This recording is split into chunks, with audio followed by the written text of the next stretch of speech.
안녕하십니까? 예수선교의 설교방송 시간입니다.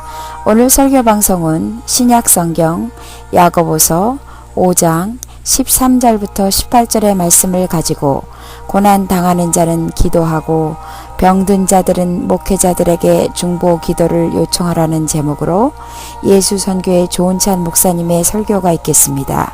말씀에 많은 은혜 받으시기 바랍니다.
사도신경 암송하심으로 신앙 고백 드리겠습니다. 전능하사 천지를 만드신 하나님 아버지를 내가 믿사오며 그 외아들 우리 주 예수 그리스도를 믿사오니 이는 성령으로 잉태하사 동정녀 마리아에게 나시고 본디오 빌라도에게 고난을 받으사 십자가에 못 박혀 죽으시고 장사한 지 사흘 만에 죽은 자 가운데서 다시 살아나시며 하늘에 오르사 전능하신 하나님 우편에 앉아 계시다가 저리로서 산 자와 죽은 자를 심판하러 오시리라. 성령을 믿사오며 거룩한 공회와 성도가 서로 교통하는 것과 죄를 사하여 주시는 것과 몸이 다시 사는 것과 영원히 사는 것을 믿사옵나이다. 아멘.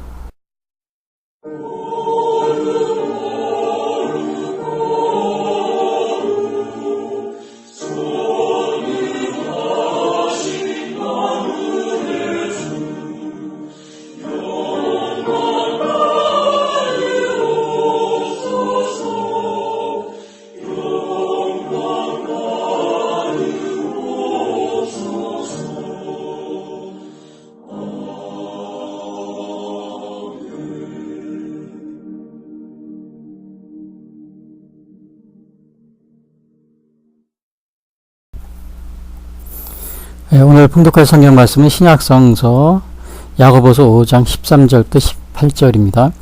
너희 중에 고난당하는 자가 있느냐? 그는 기도할 것이요. 즐거워하는 자가 있느냐? 그는 찬송할지니라.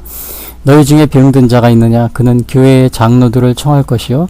그들은 주의 이름으로 기름을 바르며 그를 위하여 기도할지니라. 믿음의 기도는 병든 자를 구원하리니 주께서 그를 일으키시리라. 혹시 죄를 범하였을지라도 사하심을 받으리라. 그러므로 너희 죄를 서로 고백하며 병이 낫기를 위하여 서로 기도하라. 의인의 간구는 역사하는 힘이 큼이니라. 엘리야는 우리와 성정이 같은 사람이로되 그가 비가 오지 않기를 간절히 기도한즉 3년 6개월 동안 땅에 비가 오지 아니하였고 다시 기도하니 하늘이 비를 주고 땅이 열매를 맺었느니라. 아멘. 오늘의 찬송은 새 찬송가 365장입니다.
오늘 전해드릴 말씀은 고난당하는 자는 기도하고 병든 자들은 목회자들에게 중보기도를 요청하라.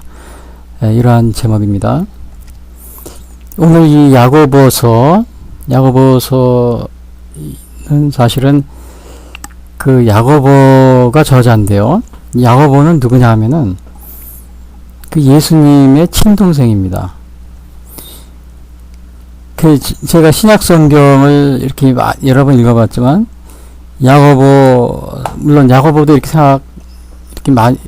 야고보는 이렇게 뒷부분에 있어가지고 관심을 이렇게 갖지 않고 있는데요. 근데 이 야고보가 예수님의 친동생이 있었다. 이러한 사실들을 우리가 잊어버리기가 쉽습니다. 그냥 마태복음, 마가복음, 누가복음, 요한복음 이런 거는 우리가 잘 알고 있지만은, 근데 이 야고보서가 예수님의 친동생이 쓴 저자가 예수님의 친동생이었다. 이게 좀 우리가 좀 이렇게 생각을 좀 관심을 가지고 보아야 될 그러한 책 같습니다. 다른 사람도 아니고 예수님의 친동생이 바로 쓴 것이 야고보입니다. 야고보서예요. 근데 특이한 것은 이 야고보가 처음에는 예수님을 안 믿었어요. 예수님을 초기에는 안 믿어요. 7장 5절에도 이런 말이에요. 요한복음 7장 5절에도 이런 말이 납니다. 이는 그 형제들까지도 예수님을 믿지 아니함이러라. 그러니까 예수님이 당시에 많은 기적을 행하고 막 그랬는데 형제들이 예수님을 안 믿었다고 그랬어요. 요한복음 7장 5절을 보면. 그리고 그 예수님에게도 형제가 많이 있었어요. 4명인가 있었어요. 마태복음 13장 55절에 보면은 이는 그 목수의 아들이 아니냐? 그 어머니는 마리아, 그 형제들은 야고보, 요셉, 시몬, 유다라 하지 않느냐? 그러니까 야고보, 요셉, 시몬, 유다. 예수님의 형제들입니다. 이게 마태복음 13장 55절에 나와 있어요. 그런데 예수님이 부활하시고 나서 예수님이 부활하고 이런 걸 전후해서 야고보가 이거 예수님이 진짜 하나님의 아들이구나 이런 것을 아주 확신을 가지고 믿게 됩니다. 처음에는 믿지 않다가요. 그래서 예수님이 부활하시고 나서 또 고린도후서 15장 7절에 보면은 부활하신 예수님이 야고보에게 나타납니다. 여기 15장 7절에 이렇게 나와 있어요. 고린도후서. 그 후에 야고보에게 보이셨으며, 예수님이 부활하신 다음에 많은 제자들에게 또 사람들이 보였는데 야고보에게도 보이셨고, 야고보로서는 예수님이 자기의 형제니까 여기 보니까 요셉, 시몬, 유다, 야고보 형제니었으니까요. 예수님에 대해서 남다른 그러한 관계에 있었던 겁니다. 저도 이 복음서나 앞에 부분 또 여기 바울의 서신 이런 거는 이렇게 관심을 많이 가지고 있지만은 이 중간에 있는 이 야고보서 거의 마지막 부분에 있는 또 분량도 얼마 안 되고 그래서 관심도 없고 그러는데 제가 또 이렇게 보다가 이게 야고보가 예수님의 동생이었구나 이런 생각을 또 다시 하면서 그 행적을 보니까 마지막에 이 돌로 맞아서 순교했다 이런 기록이 있어요. 돌에 맞아 순교했다는 기록이 있어요. 예수님의 동생으로서 이제 순교까지 한 거죠. 그리고 이 야고보서를 그저 순교하기 전에 이거 쓴 건데, 그러니까 이 야고보서가 다른 어느 신약 성경의 다른 어느 책보다도 아주 어떻게 보면 남다른 겁니다. 저도 그렇게 생각을 안 했었어요. 근데 이거 다시 이렇게 제가 설교 준비를 하면서 보니까 이거 야고보가 예수님의 동생이었네. 친동생이었고 예수님의 죽음, 부활 다 이거 어머니 마리아와 같이 다 목격한 그러한 당사자였고요. 그러한 사연이 있습니다. 야고보서가. 그러니까 사실은 이 야고보서가 우리가 이신칭이라고 그러죠. 믿음에 의한 구원을 얘기하는 것 같으면서도 행위에 의한 구원을 또 얘기하는 것 같은 그런 말이 있어요. 그게 2장 24절에 그런 말이 납니다. 이러보건대 사람이 행함으로 의롭다 하심을 받고 믿음으로만은 아니니라 이런 말이 나왔어요. 그 22절에는 근데 그래서 이것이 뭐 루터 같은 경우 종교개혁자 루터는 이 야고보서를 뭐 지푸라기 서신이다 뭐 이런 식으로까지 비하하고 그랬는데, 제가 이 야고보서를 가만히 볼 때는 그 행함으로 의롭게 되고 믿음으로 의롭게 되는 것이 아니고 행함으로 의롭게 된다, 그런 의미가 아니고, 이거를 자세히 읽어보면 앞뒤 문맥을 보면은 이 야고보가 한 이야기는 이 행함으로서 믿음을 증거한다, 이런 뜻이에요. 행함으로 믿음을 입증한다. 그러니까 우리가 보면은 그 신행일치라고 그러죠. 신행일치. 믿음과 행동의 일치. 우리도 보통 많이 얘기하죠. 언행일치라는 말을 많이 쓰죠. 저도 이 국민학교 때부터 선생님들한테 꼭 하면 너희 언행일치 하는 사람이 되라, 무슨 많이 들었어요. 말과 행동이 같아야 된다. 근데 말은 이렇게 하는데 행동이 다르면 그 사람을 우리가 진실되게 보지 못하고 그 사람을 못 믿는 거죠. 그러니까 지금 야고보가 얘기하는 거는 뭐 행함으로, 물론 24절에는 행함으로 의롭다 하심을 받고 2장 24절에 믿음으로만 아니다, 이렇게 말을 한 것 같지만, 그리고 그 앞뒤에 보면은 야고보가 행함은 믿음을 온전하게 한다, 이런 말을 합니다.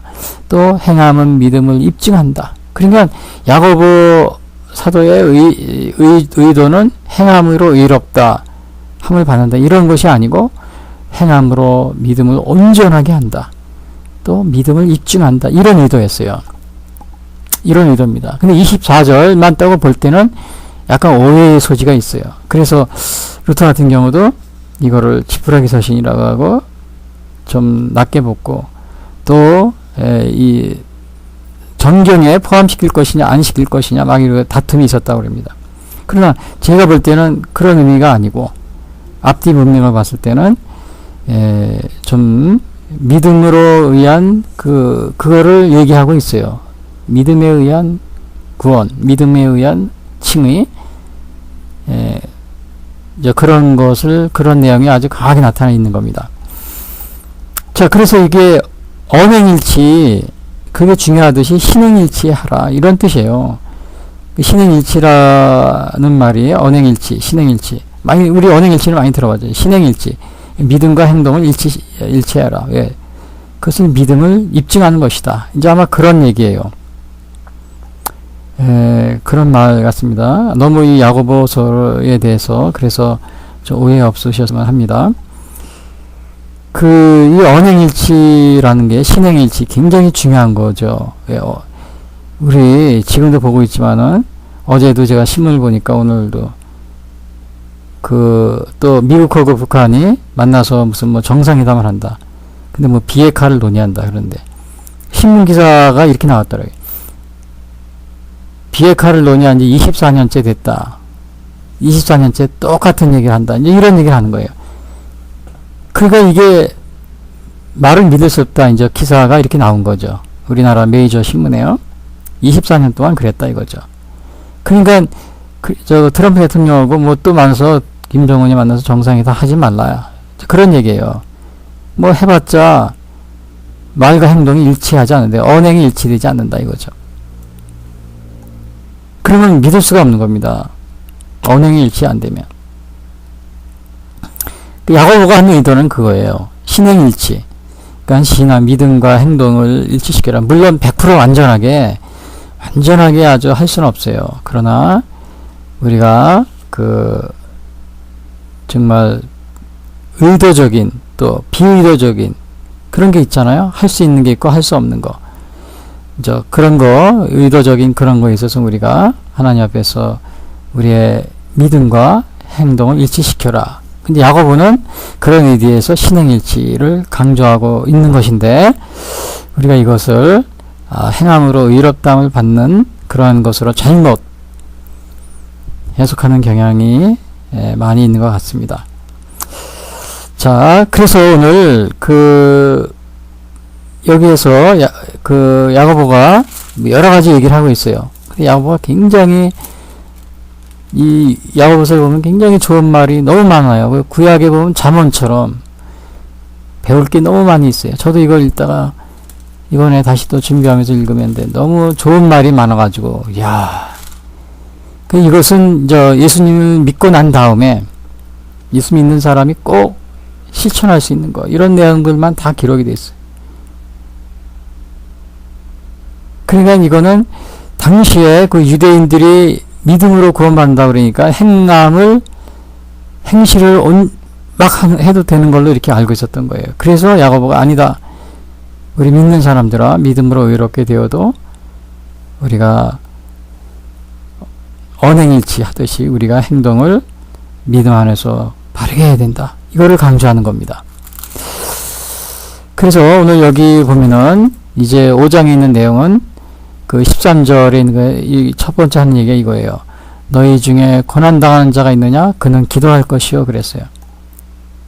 고난당하는 자가 있느냐? 고난당하는 자는 기도하라는 겁니다. 이게. 그래, 즐거워하는 자가 있느냐? 그는 찬송할지니라. 뭐 어려운 거 아니에요. 간단하지 않아요? 고난당하는 자는 기도하라. 즐거워하는 자는 찬송하라. 그거예요. Is anyone happy? Let him sing song 그랬어요. Sing song of praise. Is anyone of you in trouble? He should pray.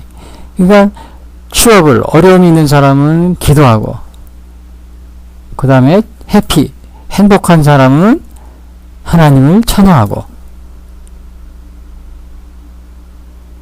우리가 그렇게 살면 됩니다. 뭐 이 세상 사는 거 너무 복잡하게 생각하지 마세요.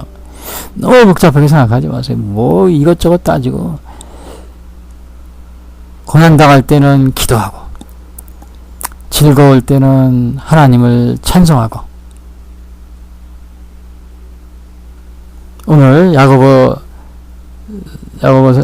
사도가 이 얘기를 해주고 있습니다. 근데 우리가 신앙이 없는 대개 이제 비기독교인이라고 그러죠. 비기독교인 같은 경우는 고난당할 때 또 즐거울 때 보통 취하는 태도가 있습니다.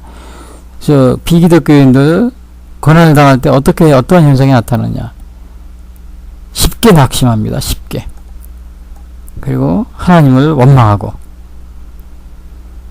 저도 어렸을 때 많이 들었는데, 그 어려운 일 당하면 이제 교회 다니는 믿는 분들 그래요. 아유, 하늘도 무심하시지.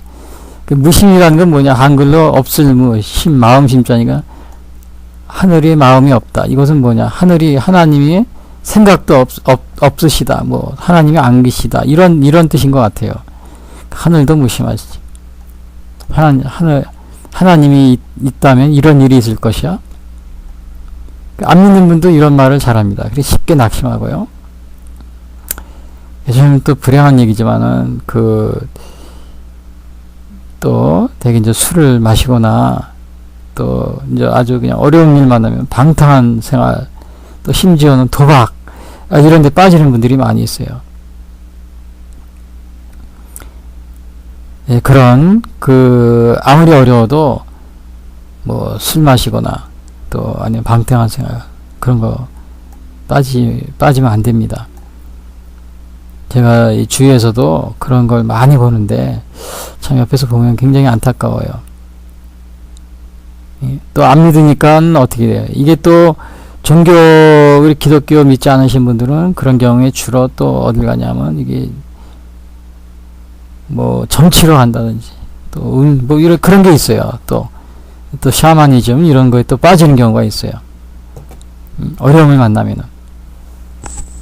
근데 이제 제가 좀 말씀드리기도 좀 하지만 극단적인 또 경우에는 또 자살하는 경우 있고 그런 경우가 있는데 이게 좀 극단적인 선택이죠. 예, 그거는 우리가 굉장히 이런 거는 피해야 됩니다. 특히 그 자살 같은 거는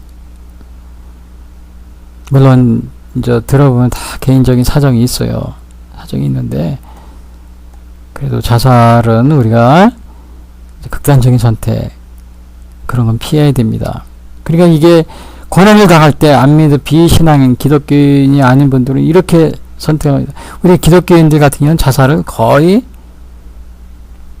안 합니다. 물론 간혹 하시는 분도 있어요. 근데 거의 안 합니다. 예, 고난 당할 때 기도하라. 그래서 기도하거든요. 기도해요. 기도합니다. 제가 어렸을 때만 해도 우리가 살기도 어렵고 그때 정말 우리 조상들은 선조들은 우리 아버지 때들은 그냥 먹을 게 없어가지고 초금 목피라고 그랬잖아요. 나무 껍질 100개 먹고 살고 그랬어요. 그 직접 얘기 들었어요. 저도 그렇게 어렵게 살았는데도 특히 이제 우리 그때 이제 교회가 들어오면서 신앙생활하고 그러면서 정말 어려울 때마다 어떻게 했냐면 제가 그 어렸을 때만 해도 그때 기도원이 그때는 많이 있었어. 굉장히 사람들이 많이 갔어. 근데 요즘에는 안 가는 것 같아요. 무조건 어려운 일이 있으면 그냥 보따리 싸가지고 일주일 동안 기도원에 가서 금식하고 기도하고 그런 경우가 많이 있었어요. 교인들도 그런 경우가 많이 있었는데, 그러니까 뭐 자살을 한다든지 아니면 뭐 술 취한다든지 뭐 방탕한다든지 그런 생활, 그런 거는 굉장히 거리가 있게 있었던 거죠. 제가 뭐 자살 얘기하니까 우리나라에도 얼마 전에도 뭐 여러분이 잘 아시는 그 아주 유명한 분이 또 자살한 경우가 있었고, 또 최근에는 뭐 국정원이가 기무사에 또 어느 분이 또 자살했다고 그랬는데, 이런 거는 피해야 됩니다. 아무리 어려운 일이 있어도 어려운 일이 있으면은 교회 나가세요. 교회 나가셔서 그냥 뭔지 몰라도 그냥 하나님 도와달라고 부르짖으세요. 이왕 죽을 각오하셨는데 그거 못하겠어요? 죽기 살기로 한번 해보시면, 또 목사님 만나서 목사님 제가 이런 어려움이 있습니다. 제가 신앙생활을 기도하려고 그랬는데 좀 도와주십시오. 도와줍니다. 아니면은 가까운 게 기도원이, 산에 있는 기도원이 많이 있어요. 그런데 가서 자기 식구들한테 말하고 가서 한 3, 4일 기도하고 일주일 기도하고. 아니 죽기로 결심하신 분이 뭐 어떤 일을 못하겠어요. 그냥 한번 해보세요. 그래서 참 그런 안타까운 일이 있는데, 제가 그 영화를 보다 보면은 좀 이런 좋지 않은 좀 제 생각에 좀 약간 그 뭐라 그러나 얹지 않은 그런 영화가 있어. 그게 뭐냐? 언젠가 제가 그 영화를 보는데 황산벌이라는 그런 영화가 있어요. 황산벌이라는데 거기 누가 나오냐? 계획장군이 나오는 그런 영화였어요. 저는 계획장군 저는 좋아하죠. 그 백제 마지막 아주 장군으로서 어릴 때부터, 우리 국민학교 때부터 계획장군 노래를 배웠어요. 우리 여러분들 지금 부르는지 학교 초등학교 때 그거 부르는지, 저 때는 계획장군 노래도 가르쳐 줬었어요. 그 다음에 고려의 최영장군 노래 이런 것도 가르쳐 주고요. 그러니까 아주 훌륭한 명장으로서 존경할 그런 장군이라고 우리 초등학교 때 부르고 배웠던 음악, 그런 데서 음악 시간에 배운 거 기억이 납니다. 최영장군, 고려의 최영장군, 계획장군. 근데 그 계획장군이 물론 이제 역사적으로는 미리 다 알고 있었지만, 황산벌이라는 그 영화를 몇 년 전에 나왔던 거지, 한 10여 년 전에. 여러분 다 보셨을 거예요. 황산벌 그 계획장군의 마지막 그 전투인데, 신라하고. 근데 그 계획장군이 나가기 전에 자기 아내 집으로 가서 자기 아내하고 자기 아이들을 다 죽이고 전쟁터로 나가는 겁니다. 이왕 죽을 몸이니까 죽이고, 뭐 치욕을 당하느니 이렇게 자기 손으로 죽이고. 근데 이제 그 내용에서는 그 역사적으로는 뭐 자기 아내가 기꺼이 죽으려고 그랬다, 자식들도 그렇게 얘기하고 있는데, 그 물론 영화상에서도 이제 그걸 이렇게 화면으로 보여주고 그랬는데, 참 제가 마음이 안 좋았어요. 근데 저는 이런 생각을 했어요. 저 계획장군이 저건 잘못한 게 아닌가, 잘못한 것 같다, 이런 생각이 많이 들어요. 물론 명장이지만은 자기 아내 찾아가서 내가 마지막까지 싸우다 꼭 이 나라를 구하겠다, 어떻게든지 그러니까 살아남아라. 그리고 만약에 패전 소식이 오면 여기 있으면은 잡히면은 노예가 되고 어려우니까 도망을 가라. 우리 아내를 미리 도망을 가고 피신시킨다든지. 자기 자식이나 아내를 죽이는 거는 좀 그건 아닌 것 같다, 저는 이런 생각이 들어요. 그 사람이라는 게 물론 5,000명 들어가서 혈사를 들어가서 싸우다 이길 수도 있는 겁니다. 근데 미리 죽이고 갔다, 자기 자녀, 자기 아내를. 이 싸움에 지고 들어간 거예요. 그거는 싸움에 지고 들어간 거예요. 기적은 언제든지 일어날 수 있는 겁니다. 싸움이 기적이 불가능하다 이렇게 생각을 하고 죽이고 갔으니 그 전쟁에서 이길 리가 없는 거죠.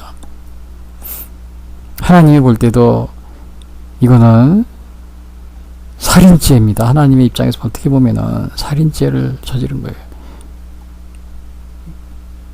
참 제가 그거 볼 때만 안타까워요. 예, 스스로 자기가 싸움에 다른 역사적 판단은 어떨지 모르겠어요. 그러나 제 생각으로는 그 영화를 보면서 또 역사책을 보면서 아유 이거는 계획장군이 잘못한 것 같다.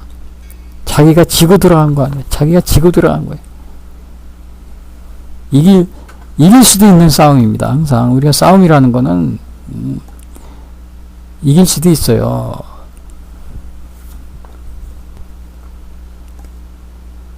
그것도 이게 보니까 스스로 자살을 선택한 것 같습니다. 그래서 이거 참 그거나 어려움이 있을 때 아무리 어려워도 그래서 자살을 선택하고 이런 거는 피해야 됩니다.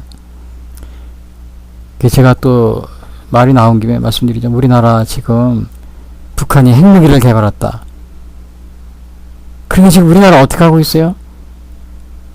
그 핵무기를 개발하면 우리가 아유 이거 더 국방을 더 튼튼히 하고 그 다음에 저 NLL을 더 튼튼히 지키고 그 다음에 이 핵무기 만약에 발사할 걸 대비해서 사드도 더 설치하고 물론 100% 명중은 안 된다 하더라도 우리가 할 수 있는 한 최선을 다해서 휴전선도 굳건히 지키고 방비하고 군대도 더 다른 핵은 가지지 못하더라도 이런 다른 거를 더 강화하고 그래서 핵무기가 없더라도 적을 물리칠 수 있는 그런 태세를 갖추려고 하고 그런 게 우선이 돼야 되는데 지금 보니까 아니 이건 뭐 싸우기도 전에 더 휴전선도 다 그냥 GP도 철수하고 뭐 휴전선 다 열어놓고 정찰도 못하게 하고 NLL도 다 문 열어놓고 그냥 저 평양은 지금 거기에 가서는 안 되는 것이죠. 지금 그거를 북한 사람들에게 자꾸 교류를 하면 그 사람들이 어떻게 생각하냐면은 아 우리가 핵무기를 가졌는데도 아무렇지도 않게 생각하네. 그러니까 우리가 그냥 핵을 포기하지 말아야지 이렇게 되는 거예요. 평창 거기에 오는 거 참석했잖아요. 평창 동계올림픽 그거 참석하는 거를 못하게 했어야 되는 이유 왜 그러냐면 우리가 핵무기를 가져도 우리를 참석시키고 우리 사람 대접하네 전 세계가 다 그러니까 우리 핵무기를 왜 포기해 그냥 계속 가지고 있어야지 그렇게 되는 거예요. 지금 보세요. 남북 회담 만나고 왔다 갔다 하니까 그렇게 되잖아요. 핵무기 포기하려고 그래요? 안 하죠. 도둑놈을 살인자를 잡아서 감옥에 넣지 않고 그냥 놔두고 밥 사주고 같이 냉면 먹고 아유 냉면도 잘 먹네 그러면서 지금 같이 왔다 갔다 하면 그 살인자가 어떻게 생각하겠어요? 내가 사람을 죽였는데 나를 가두지도 않고 나하고 같이 냉면도 잘 먹고 냉면을 목구멍으로 넘어갔네 막 그런 소리도 했잖아요. 냉면을 목구멍으로 넘어간다고 냉면도 같이 잘 먹고 웃으면서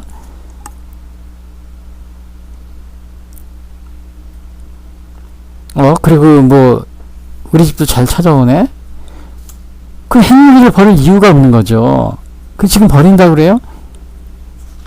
벌써 1년이 넘었잖아요. 언행일치가 아닙니다. 이거 언행일치가 안 돼 있어요. 그러니까 어제 신문에도 조선일보에도 트럼프 대통령 김정은 또 만나서 뭐 핵 협상한다 그러니까 뭐라 그러냐면 24년째 똑같은 그런 말을 해왔다. 그러니까 스스로 국가 자살을 하려고 하는 거예요. 국가 자살. 스스로. 지금 우리나라는 국가 스스로 자살을 계백장군이 자기 처가 아내를 죽이듯이 자신 자녀를 죽이듯이 미리 우리를 죽여놓고서 지금 전쟁에 나가서 뭘 하려고 하는 거예요. 그런 상황하고 비슷해요. 그래서 이거는 굉장히 안 좋은 거예요. 우리가 고난을 당할 때 여러 가지 행동하는데 그 중에 하나가 극단적인 선택이 자살을 하려고 하는 거. 이거는 절대 이 국가도 마찬가지. 국가가 어려움이 있다. 국가가 자살을 하려고 그러면 안 되죠. 자살을 선택하면 안 됩니다. 이순신 장군이 그래서 임진왜란이 일어났을 때도 선조임금이 아이고 이거 싸우면 안 되겠네. 그냥 항복한 게 아니고 이순신 장군이 마지막까지 싸운 건 뭐예요? 국가 자살 안 하겠다 이거예요. 국가 자살 안 하겠다 이거죠. 근데 지금 우리는 국가 자살의 길로 한 걸음 한 걸음 지금 나아가고 있어요. 그러니까 이게 어려움을 당할 때는 개인이나 국가나 마찬가지입니다. 낙심하고 또 하나님 원망하고 또 극단적인 선택하고 또 심지어는 술을 마시거나 뭐 방탕한 생활하고 도박에 빠지거나 막 그래요. 그렇게 하면 안 되고. 그런데 또 이 믿지 않는 사람은 어려운 일을 만나면 또 무슨 일을 나타나는 뭐를 하느냐? 자기를 자랑합니다. 자기를 자랑, 자기에게 영광을 돌려요.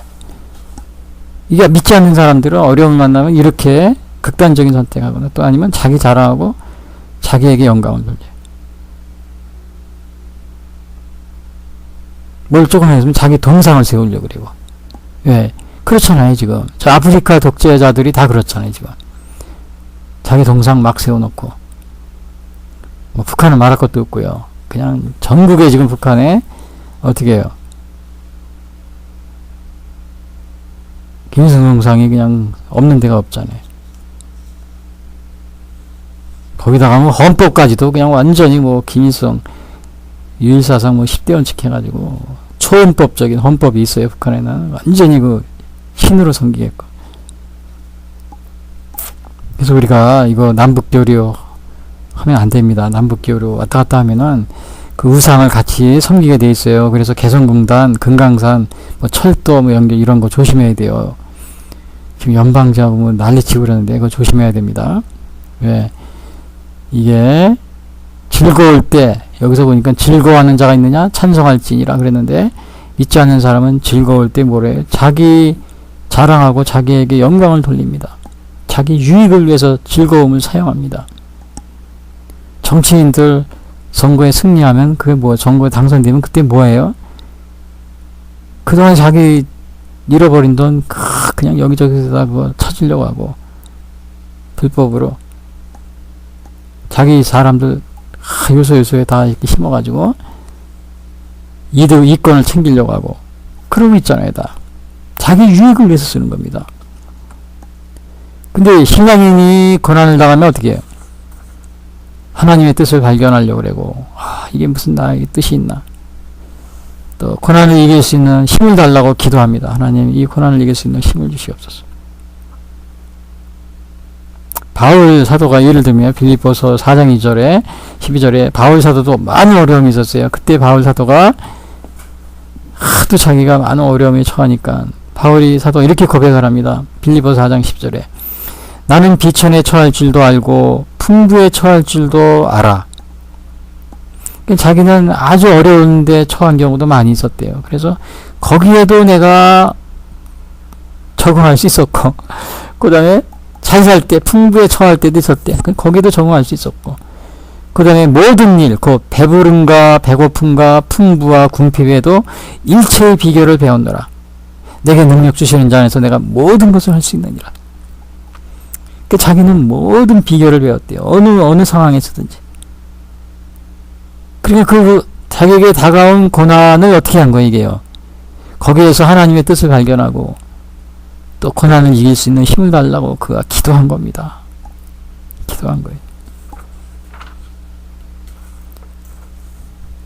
그리고 이 믿는 자는 뭐라고 했어요? 즐거워하는 자가 있느냐? 그는 찬송할지 찬송하라 그랬어요.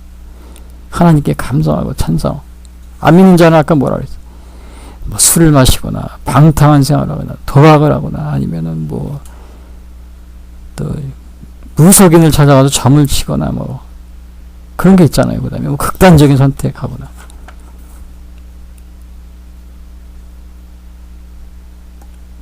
그러나 우리 믿는 사람들은 어떻게 해요? 하나님께 찬양하라 그랬어요. 찬송하라.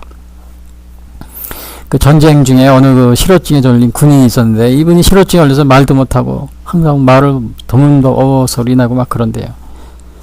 근데 하루는 이 군인이 예배에 참석을 했어요. 근데 참석을 하는데 그때 마치 그 목사님이 또 교인들이 시편 100편을 읽고 있더랍니다. 시편 100편을 큰 소리로.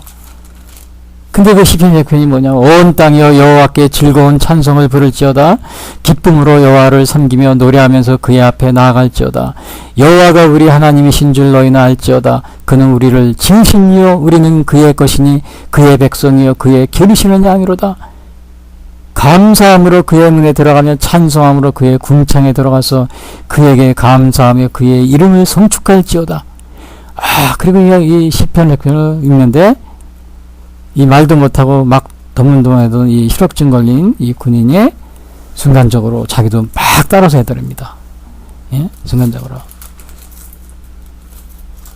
따라서 해야 돼요. 그래서 이 말문이 트였다고 그래요.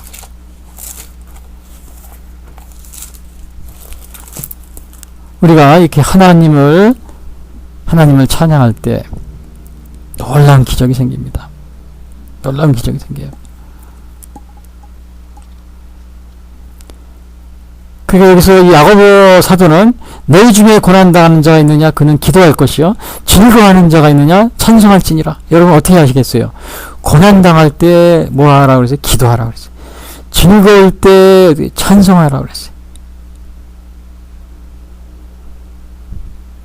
그러나 즐거울 때 안 믿는 사람들은 뭐예요? 자기 영광을 구하는 거예요. 자기 동상 세우냐고 정신없이. 또 자기를 위한 뭐 법을 만들어 가지고.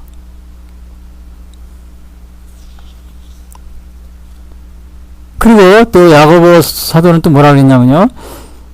그 14절 16절에 보니까 병든 자가 있느냐? 너희 중에 병든 자가 있느냐? 그는 교회의 장로들을 청할 것이요. 그들은 주의 이름으로 기름을 받으니 그를 위해 기도할지니라. 그러니까 병든 자는 뭐 하라고 그랬어요? 장로들을 청하라고 했어요. 교회의 장로들을 청하라. 근데 여기서 장로라는 거는 우리가 평신도 초대교회에서 여기서 나온 장로는 평신도 장로가 아닙니다. 우리는 평신도 장로, 집사 이렇게 알고 있는데 초대교회 성경에 나오는 장로, 집사 이런 것들은 대부분 거의 다가 목사님 장로, 그 다음에 목사 집사 이런 걸 말합니다. 그래서 여기서 장로는 감독이라든지 목사 이런 걸 말합니다. 목사님들, 감독님 이런 거를요. 평신도 이렇게 생각하지 마시고. 근데 이거 장로를 청해라 그랬어요. 장로님을 청하라. 이게 무슨 말이냐면 기도를 하라 이거예요. 우리가 병들었으면은 기도하라. 그렇다고 해서 그럼 의시하를 무시하라? 그런 게 아닙니다. 여기도 보니까 그들은 주의 이름으로 기름을 바르며 그를 위해 기도할지니라. 여기서 기름 바른다는 것은 물론 여러 가지 의미가 있다고 합니다. 그러나 이 기름을 당시에 그 기름 바르는 것은 처방하는 그러한 의료 행위에 가깝다. 이렇게 얘기하는 경우가 있어요. 의료 행위. 그러니까 이러한 의료, 오늘날 의료 행위 이런 거를 무시하라는 게 아니고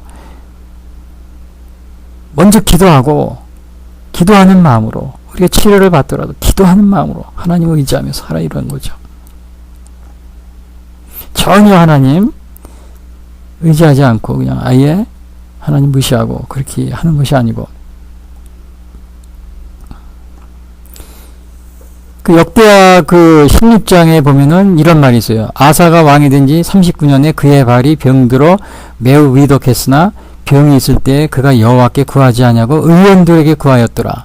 이게 역대하 16장 22절이네요. 아사 왕이라는 왕이 있었는데 발이 병이 들었는데 하나님한테 기도하지 않고 의원들에게, 뭐 의사가 나쁘다는 게 아니에요. 그래 아예 하나님을 무시하고 하나님께 도움을 청하지 않았다 이겁니다. 그래서 죽었어요. 얼마 안 있다. 그 다음에 이거 사울왕도 그랬어요. 사울왕도 보면은 사무엘상 28장에 보면은 사울왕이 블레셋하고 전투를 하는데 참 전투가 잘 안 돼요. 그러니까 사무엘상 28절 7절에서 점쟁이를 찾아갑니다. 28장 7절에 이런 말이 있어요. 사무엘상 흰돌에 엔돌에 신접한 여인을 찾는 나를 위해 신접한 여인을 찾으라. 내가 그리로 가서 그에게 물으리라 하니 그의 신하들이 그에게 이르되 보소서 엔돌에 신접한 여인이 있나이다. 그래서 거기 찾아가서 점을 치고 전쟁했습니다. 그러나 결과는 그가 대패했죠. 그러니까 하나님께 의지하지 않고 이렇게 다른 우상이나 이런 거 의지하면 안 됩니다. 또 그것뿐만이 또 있어. 또 대표적인 왕이 누가 있냐면 열왕기하 1장 2절에 보면은 아하시아 왕이 있었어요. 예? 아합의 아들 아하시아가 사마리아에 있는 그의 다락 난간에서 떨어져 병들매 사자를 보내매 그들에게 이르되 가서 에그론의 신 바알세불에게 이 병이 낫겠나 물어보라 하니라. 그러니까 이 이방 우상에게 물어보라 그래서 자기 병이 낫게 안 낫는지. 그러니까 엘리야 선지자가 그 말을 듣고서 뭐라고 그랬냐면요. 16절에서 내가 사자를 보내어 에그론의 신 바알세불에게 물으려 하니 네가 이스라엘에 그의 말을 들을 만한 하나님이 안 계심이냐? 그러므로 네가 그 올라간 침상에서 내려오지 못할지라 네가 반드시 죽으리라. 그 우상에게 그걸 물어간다는 소리를 엘리야 선지자 듣고서는 네가 침상에서 죽으리라. 그러니까 하나님을 의지하지 않고 우상에게 의지하는 이러한 것을 우리가 볼 수 있어요. 그래서 근데 여기서도 뭐라 그러냐면 너희 중에 병든 자냐 교회 장로들을 청할 것이요. 그리고 어떻게 하라고 그랬어요? 병 낫기를 위해 서로 기도하라고 그랬어요. 병 낫기를 위해서 서로 기도하라. 근데 거기에서 이런 말이 있습니다. 그러므로 너희의 죄를 서로 고백하며 병이 낫기를 위해 서로 기도하라. 16절이에요. 죄를 서로 고백하며. 사실 병은 죄하고 구약 성경에는 죄하고 병하고 상관성이 있는 것을 여러 번 얘기합니다. 우리의 죄가 있으면 병하고 물론 다는 아니에요. 그러나 그 상관관계가 있다는 사실을 여러 번 얘기하고 예수님도 마찬가지였어요. 예수님도 그 베데스다 38년 된 그런 그 환자를 그 병자를 봤을 때 고쳐줍니다. 그리고서 뭐라고 그랬냐면요. 요한복음 5장 14절에 보라 네가 나았으니 더 심한 것이 생기지 않게 다시는 죄를 범하지 마라. Stop singing 그랬어요. Stop singing. 죄 짓는 것을 멈추어라. 그렇지 않으면 더 심한 것이 생길 것이다. 죄를 계속 지면은 내가 더 심한 것이 생긴다. 우리가 이 말을 잘 들어야 돼요. 죄 짓는 것을 멈춰라. 그리고 만약에 멈추지 않으면 더 심한 것이 생길 것이다. 그건 죄가 더 가중되면 가중될수록 병이 더 심해질 것이다. 예수님이 하신 말씀이 요한복음 5장 14절이에요.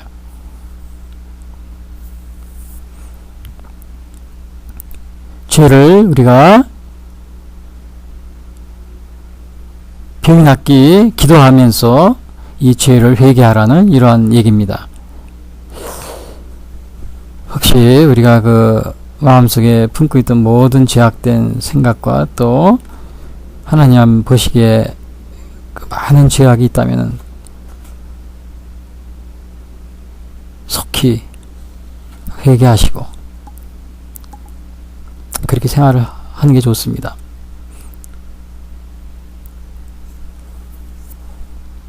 근데 오늘 여기서 이렇게 병 낫기 위해 서로 기도하라 이제 막 그러니까는 제가 언젠가도 보니까 이게 어떤 일이 생겼냐면요.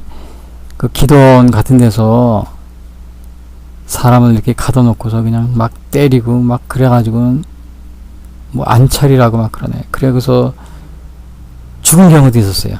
그 신문에 나오고 그래서 TV. 참 불미스러운 일인데 그런 거는 좀 하지 마시길 바랍니다. 간혹 보면 그런 기도원 그런 데서 그런 일을 하는 사람이 많이 있어요. 그런 건 좀 피해야 됩니다. 여기서 병명자가 있느냐? 그는 교회 장로들을 택하여. 그러니까 그 의수를 무시하라는 게 아니에요. 그런 의도가 아닙니다. 왜냐 여기서도 주의 이름으로 기름을 바르며 의료적인 그 치료를 했다고 이렇게 나와 있어요. 우리가 믿음을 기도하면서 하나님을 의지하면서 또 그 의료 병원 이런 데를 기도하는 마음으로 다니고 기도하고 그렇게 하라는 거예요. 근데 아예 하나님을 무시하고 하나님의 도우심을 생각지도 않고 그렇게 해서 안 된다는 거죠. 또 반대로 말입니다. 이렇게 그러니까 뭐 기도하는데 가둬놓고 문을 걸어 잠궈 놓고 기도한다고 막 때리고 그래서 사람을 죽이고 그러한 일은 절대로 기도로 고친다고 그러면서 그런 거는 좀 조심을 해야 됩니다.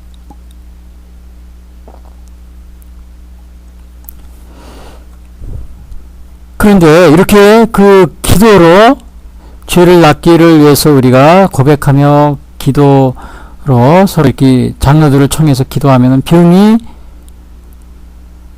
15절에 보니까 믿음의 기도는 병든 자를 구원하리니 주께서 그를 일으키시리라 그랬어요. 그냥 믿음의 기도는 주께서 일으키시리니 병을 낫게 해주신다는 그런 얘기입니다. 그 믿음의 기도로서 병을 낫게 한다. 그 예를 누굴 들었냐면 엘리야 얘기를 들었어요. 그게 아무의 기도를 듣는 것이 아니고 여기서 엘리야를 어떻게 표현하냐면 의인이라고 그랬습니다. 의인이라고 그랬어요. 17절에 엘리야는 우리와 성정이 같은 사람이로되 그가 비가 오지 않기를 간절히 기도한즉 3년 6개월 동안 비가 오지 아니하고 다시 기도하니 하늘이 비를 주고 땅이 열매를 맺었느니라. 그러니까 엘리야가 기도하니까 비가 안 왔다고 그래서 3년 동안. 이게 뭐예요? 엘리야는 뭐예요 이게? 의인이에요. 의인. 16절에 이런 말이 나와요. 서로 기도하라. 의인의 강구는 역사하는 힘이 크니라. 엘리야 얘기를 들은 겁니다. 그러니까 뭐 평범하고 보통 그런 사람들보다 이렇게 엘리야나 다니엘, 의인이라고 그래요. 다니엘, 엘리야, 노아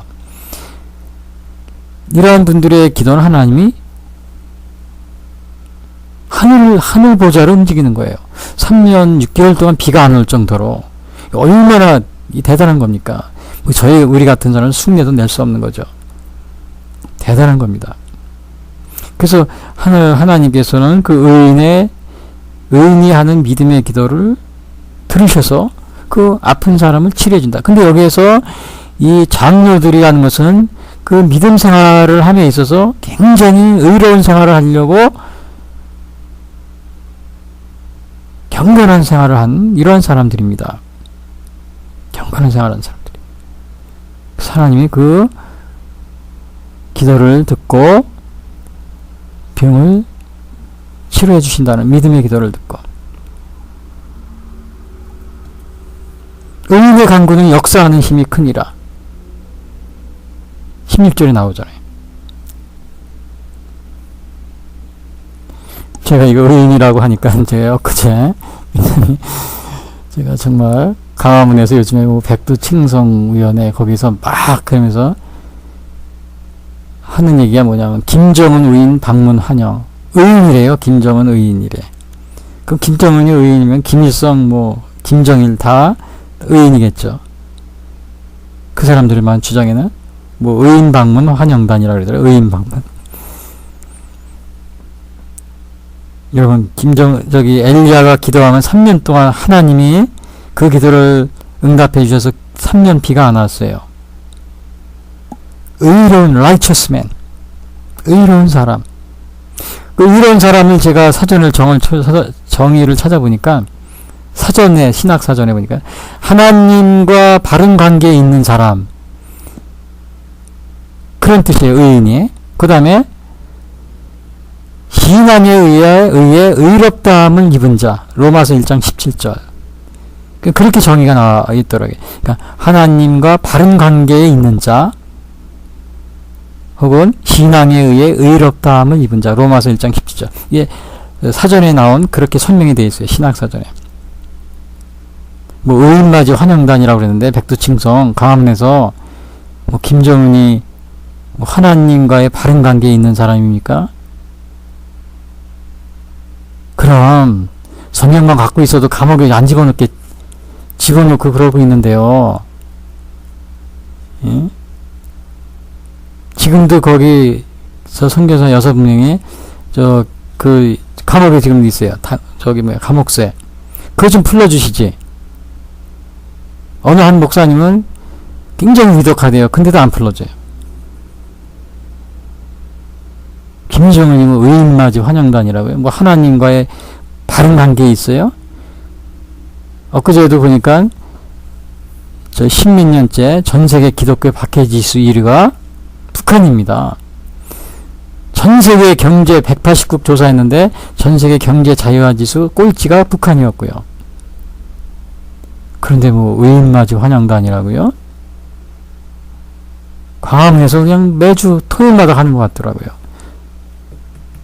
또 이거 그 나라에서는 잡아가지도 않고 그냥 놔두고 있어요.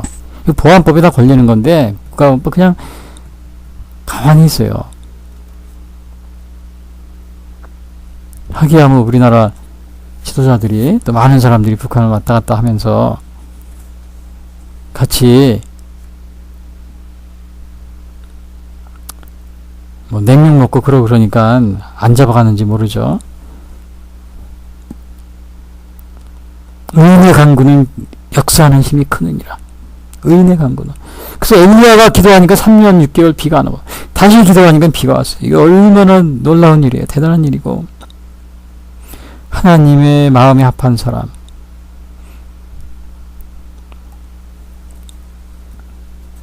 교회, 물론 교회 여기 장로들이나 여기 장로라는 것은 평신도 장로가 아니고 과거에는 그 목사 장로입니다. 목사 감독 뭐 이런 분들이에요. 목사님들 오늘날로 말해요. 그분들은 아무래도 평신도보다 기도 생활도 많이 하고 그렇겠죠.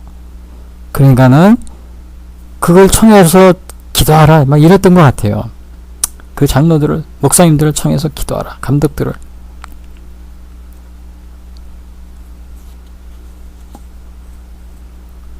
근데 지금 그 교회에서도 이런 경우가 많이 있어요. 그 제가 해외에 있을 때나 또 한국에서 어떤 때 보면 교회가 뭐 목사님들이 되게 뭐 학력도 변변치 않고 막 그런 경우가 많이 있어요. 배운 것도 많지 않고 뭐 좋은 인류학교도 안 나오고. 근데 이제 교인들 보면은 다 인류학교 나오고 좋은 학교 나오고 뭐 배운 것도 많고 그런 사람이 많잖아요. 뭐 박사도 많고. 그러니까 이게 목회자가 제껴놓고 교인들이 또 나서서 하려고 막 그러고 그런 게 많이 있어요. 여러분 그런데 하나님 앞에 의인이라는 거는 우리가 뭐 많이 배웠다. 또 뭐 내가 무슨 뭐 사회적으로 저명인사다. 무슨 높은 사회적 지위가 있다. 그거로 인해서 의인이 되는 게 아닙니다. 그러니까 어느 교회는 제가 보니까 아예 목사님이 저기 나가라고 그러고 교인들이 아유 차라리 우리 교회 교인이 어느 박사님이 많아. 더 많이 배우고 저 목사님 저거 공부 뭐 학력도 시원치 않고 뭐 인류 학교도 안 나오고 우리 교인들이 더 훨씬 나. 그래서 목사님들 나가라고 그러고 자기들이 설교도 하고 다 하고 그러더라고요. 목사 뭐 필요 없다 그래요. 왜 여기서 하나님이 왜 엘리야의 기도를 들으십니까? 뭐 엘리야가 알고 있는 많은 그 유명한 정치인들 똑똑한 사람 많은데 그 사람들 기도는 왜 하나님이 엘리야만큼 기도를 안 들어주시는 거죠?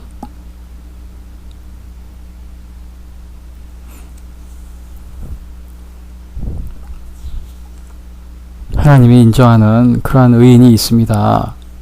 그래서 여기서도 교인들이 아무리 인류대학 나오고 목사님은 삼류대학 나오고 되게 목사님들이 학력도 변변치 않고 잘 배우지도 못하고 그런 게 거의 대부분이에요. 실력도 없어요. 그러나 하나님이 그렇다고 해서 뭐 인류대학 나온 뭐 교인들이 더 우수하고 그러니까 그런 사람은 의인으로 사니까 당신들이 다 설교하라. 하나님이 목사를 내쫓고 그렇게 하지 않는다는 겁니다. 엘리야 시대에도 그 주위에 똑똑한 사람 많고 인류대학 나온 사람 많고 오늘날로 말하면 박사학위 한 사람도 많고 정가문의 사람도 많고 그랬죠. 그러나 그 사람들 기도하면 뭐 3년 6개월 비가 안 옵니까? 엘리야가 기도하니까 비가 안 오는 거예요. 하나님께 인정받는 이러한 사람.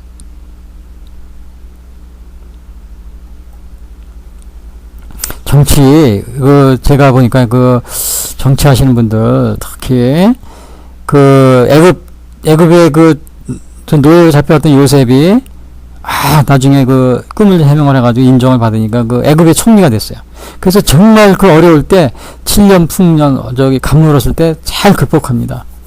물론 그 애굽의 왕은 신앙인이 아니었어요. 그러나 그 하나님을 경외하고 믿는 그 요셉을 총무로 두니까 어떻게 됐어요? 그 어려움을 이길 수 있었던 거예요. 그 어려움을 이길 수 있었던 겁니다.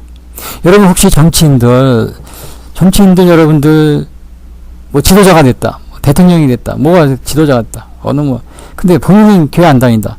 그래도요, 자기 밑에 있는 분들한테는 정말 신앙이 있는 이런 의인들을 많이 두면 될수록 나란 일이라니 하는 정치한 게 잘 풀려나가는 겁니다. 왜? 하나님은 의인의 기도를 들으시는 거예요. 의인의 기도를. 애굽 왕이 그랬잖아요. 자기는 하나님을 안 믿지만 요셉이라는 그러한 하나님을 경외하는 사람을 총리로 삼아가지고 그게 정치를 잘하는 거예요. 저 요셉이 정말 하나님이 함께하는 사람이다. 그게 알게 된 거죠. 그걸 보고도 멍청이 있으면 그건 잘못된 거고. 그런데 이 정치하면서 무슨 지도자가 됐다. 근데 그 자기 주위에 있는 사람을 촛불혁명 촛불 들고 난리친 사람만 잔뜩 끌어다 가지고 혁명 그런 사람은 잔뜩 옆에 두면 어떻게 돼요? 하는 일이 망치는 겁니다. 비록 나는 신앙이 없고 근데 어떻게 하다 보니까 지도자가 됐다. 그러면 똑똑 현명한 사람이면 내가 의인을 좀 앉혀야겠다. 내 주위에 있는 사람. 그런 사람을 데려다 놓고 일을 시켜야지. 저 요셉과 같이 또 다니엘과 같이. 다니엘도 포로 적국에서 그 포로로 잡혀가서는 거기서 총리로 있었어요. 그 왕이 그걸 알고서 쓴 거예요. 그런 사람을 자기 주위에 많이 앉혀서 일을 하고 나라를 다스리고 그러면은 자기 지방을 다스리고 도지사면 도지사 나름대로 또 군수면 군수, 시장이면 시장. 그런 의인들이 많을수록 일이 왜? 그 의인의 기도는 하나님이 들으시거든요. 근데 아니고 이건 혁명, 촛불혁명, 혁명. 그리고 이런 사람들만 잔뜩 주위에 앉혀놓으면 어떻게 돼요? 될 일도 안 되는 겁니다. 왜? 하나님이 외면하거든요. 베네수엘라 엊그제도 또 미국 뉴스에 나오는데 저는 미국 영어 방송을 직접 많이 자주 듣는데 보니까 이 난리 났어요. 지금 베네수엘라가 한국 뉴스에도 나왔을 거지만 그 원인이 뭐냐? 이 차베스라는 죽었어요. 이 사람은 차베스라는 사람이 아주 그 포퓰리즘 사회주의 반미 운동하고 아주 반미 운동의 선봉자예요. 그 다음에 사회주의 똑같이 나눠 먹자. 공유 서로 다 부자들 건 다 빼앗아가지고 이렇게 똑같이 또 무상복지 무상의료 다 무상. 그러니까 사람들이 열광해가지고 차베스 이 사람 죽었어요. 근데 그 후계자 마두로 석유값이 내리니까 재정이 없는 겁니다. 그러니까 그냥 지금 온 나라가 몇백만이 지금 해외로 다 도망가고 쿠데타가 일어나고 지금 먹을 것이 없어가지고 돈이 있어도 살 수도 없고 너무 인플레가 심해서. 왜? 자기 주위에 이렇게 기도하는 엘리야 같은 사람이 없었던 거예요. 무슨 혁명. 공산당, 그 사회주의 하면서 공산당 혁명. 그런 사람만 자기 주위에 한다. 주사파, 거긴 주사파 없겠죠. 주사파, 이건 뭐예요? 김일성을 신으로 섬기는 그런 거잖아요. 김일성의 신자들 잔뜩 앉혀놓고 옆에 베네수엘라니까 그런 사람은 아니겠죠. 우리 주사파는 베네수엘라 있는 게 아니고 우리나라 있죠. 하나님이 기도를 하나님의 마음을 움직일 수가 없는 겁니다. 엘리야 같은 이런 의인이라고 그랬잖아요. 여기서 김정은이 의인이라고요? 여기서 보세요. 병이 낫기를 서로 기도하라. 의인의 강구는 역사하는 힘이 크니라. 엘리야는 우리와 성정이 같은 사람이로되 그가 비가 오지 않기를 간절히 기도한 자 3년 6개월 비가 오지 않았다. 이 얼마나 놀라운 일이에요. 엘리야가 기도하면 병자도 낫고 죽은 자도 살아났고 그랬어요. 우리 그런 분들을 가까이 하고 또 청해서 기도 좀 해달라고 그러고 쓸데없는 생각하지 말고 또 정치인들은 또 정치인들을 말은 마찬가지입니다. 매 이상한 뭐 김일성교 신자들이나 아니면 주사파론자 아니면 뭐 혁명 뭐 촛불 그 주위에 이상한 그 공산당 그거만 따라가는 사람들 옆에 나봤자 잘 될 것 같죠. 저 베네수엘라처럼 그렇게 되는 겁니다. 큐바도 그랬고요. 그래서 큐바는 카톨릭을 많이 인정해 줬어요. 얼마나 그 나라가 보면 피폐해져 있잖아요. 뭐 북한은 뭐 말할 것도 없고요. 오늘 제가 이 야고보서, 특히 그 야고보는 정말 예수님의 친동생이었다. 저도 오늘 이 성경 말씀을 다시 또 생각하면서 아유, 야고보는 예수님의 친동생이에요. 자기 형님이 십자가에 달려 죽는 거, 물론 예수님 하나님의 아들이었지만요. 그거 보고 그래도 안 믿었어요. 그러다 난 부활하신 거 보고 그때 우리 형님 예수님이 진짜 하나님의 아들이었고 그걸 받아들이고 이거를 오늘 쓰고 있는 겁니다. 그냥 예수님의 친동생에 쓴 거니까 아주 남다른 겁니다. 자, 그래서 오늘 이 야고보 사도가 얘기한 거, 고난당하는 자는 기도하고 즐거운 자는 찬송하고 병든 자는 교회 목사님들이나 또 감독님들을 요청해서 기도하고 요청하고 중보기도를 요청하라 해서 중보기도. 왜? 하나님은 의인의 기도를 들으시기 때문에 의인의 기도를. 오늘 제가 이 야고보, 특히 예수님의 친동생 야고보 선자는 나중에 이게 아마 톱으로 몸을 잘려서 순교했다는 것 같아요. 톱으로 머리를인가. 그러니까 12제자는 다 순교했어요. 예수님 12제자 다 순교했어요. 이 죽음을 무릅쓰고 전도했던 겁니다. 이 호의호식하고 호강을 하려고 한 것이 아니고 그런 건 꿈에도 꿀 수 없었어요. 예수님의 친동생 야고보가 특별히 마지막 5장까지 있는데 5장 마지막 부분에서 지금 이 얘기를 하고 있는 겁니다. 우리가 특별히 예수님의 친동생이 한 말이니까 이 야고보 사도가 한 거니까 처음에는 예수님을 자기가 형이었지만 안 믿다가 부활하고 또 십자가 달려 죽으시고 그 어머니 마리아하고 같이 보면서 눈물을 흘리다가 부활해서 올라가신 걸 보고 예수님의 제자가 된 남다른 의미가 있는 겁니다. 다 같이 기도하겠습니다. 지금까지 예수선교의 설교 방송을 시청해 주신 분들께 감사를 드립니다. 이 방송을 들으시고 신앙에 대한 문의나 상담을 원하시는 분들은 02-894-7898로 문의해 주시기 바랍니다. 요한복음 3장 16절은 하나님이 세상을 이처럼 사랑하사 독생자를 주셨으니 이는 저를 믿는 자마다 멸망치 않고 영생을 얻게 하려 하심이니라 라고 말하고 있습니다. 또한 성경은 예수 그리스도를 영접하는 모든 사람들에게 영원한 생명을 약속하고 있습니다. 요한일서 5장 11절에서 13절은 또 증거는 이것이니 하나님이 우리에게 영생을 주신 것과 이 생명이 그의 아들 안에 있는 그것이니라.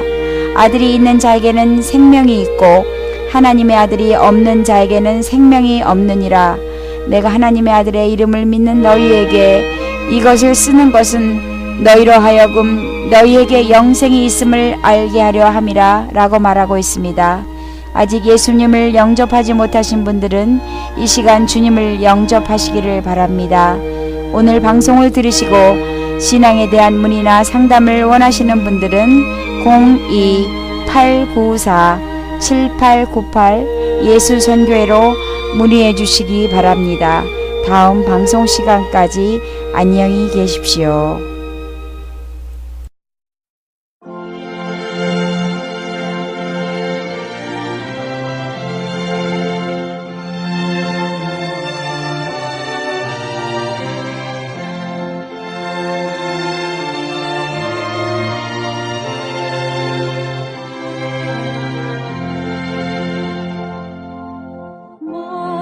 만유의 주제 존귀하신 예수 사랑이 되신 하나님 나 사모하여 영원히 섬길 내 영광 되신 주로다.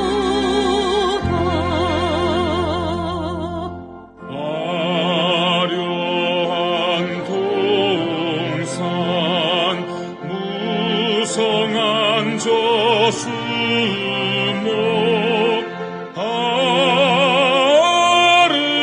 아름답고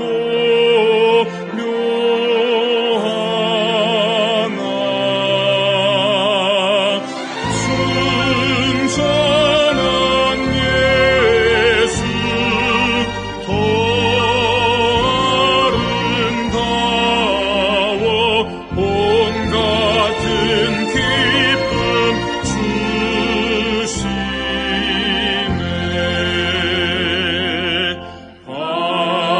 광명한 해와 명랑한 저 달빛